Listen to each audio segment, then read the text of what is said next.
Alors voilà, je vous fais cette vidéo pour vous expliquer un peu le fonctionnement de Fidus, qui était vraiment un super logiciel de simulation de réseau.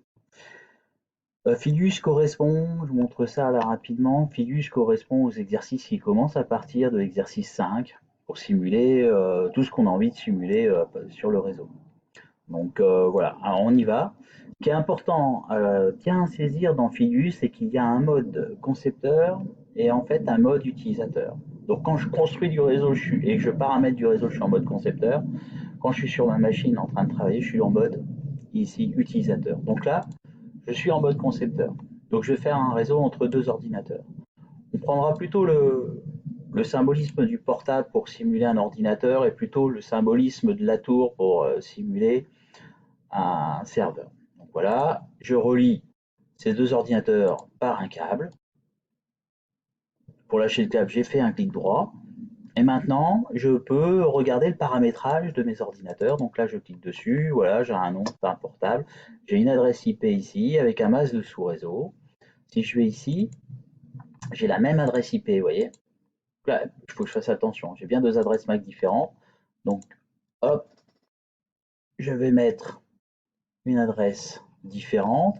Ou alors après, des fois, ce qui est pratique, c'est de prendre l'adresse IP, pardon, excusez-moi, et de la proposer comme nom d'ordinateur, ce qui fait comme ça, on a notre classe de réseau visuel. Enfin, c'est pratique, mais bien sûr, c'est pas une option. Donc là, j'ai bien la même classe d'adresse et je me retrouve avec deux adresses différentes sur ce réseau-là. Alors, maintenant que j'ai construit physiquement mon réseau, je vais passer, ce sera l'exercice 6 en mode simulation. Donc le mode simulation, il est là. Et dans le mode simulation, donc j'ai tous mes outils de création qui disparaissent et je peux en fait, avec un clic droit, voir tout un tas de choses. Par exemple, chez mon bureau, vérifier des échanges.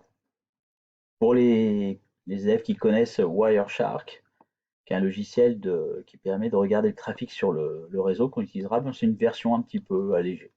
Donc là, par contre, je clique à gauche et je peux installer des logiciels. La première chose que je vais faire, c'est installer un logiciel de ligne de commande pour pouvoir travailler avec des commandes de type DOS. Alors, j'ai mon ligne de commande, je le mets là, j'applique et je me retrouve avec ce logiciel-là sur mon bureau. Je fais pareil ici, ligne de commande, tac, j'y vais. Et première chose que je peux faire, c'est prendre celui-là et tester un ping, voir si les deux communiquent bien. Donc là, je suis sur l'ordinateur qui a pour adresse 192.168.0.11 et donc je vais essayer de communiquer avec le 0.10. Donc voilà, il a l'air de répondre, il va envoyer 4 paquets, il va me faire un petit rapport à la fin. 4 paquets transmis, 4 paquets reçus, il a perdu aucun paquet.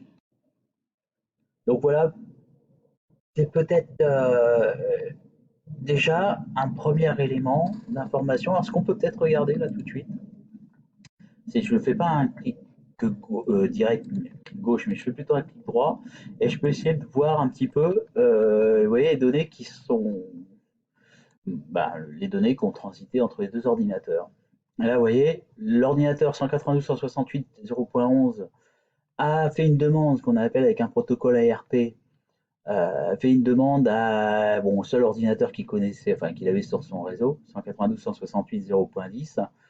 C'est pour demander en gros qui est qui, pour qu'il puisse faire une table entre ses adresses IP et ses adresses MAC. Donc s'il y avait eu plusieurs ordinateurs, on aurait vu passer peut-être plusieurs choses. Ici, on voit les paquets passer. Bon, on en reparlera un petit peu plus. C'est quelque chose de très intéressant, mais c'est quelque chose d'assez compliqué. Voilà, fin de cette première vidéo, on va dire de prise en main de Fidus.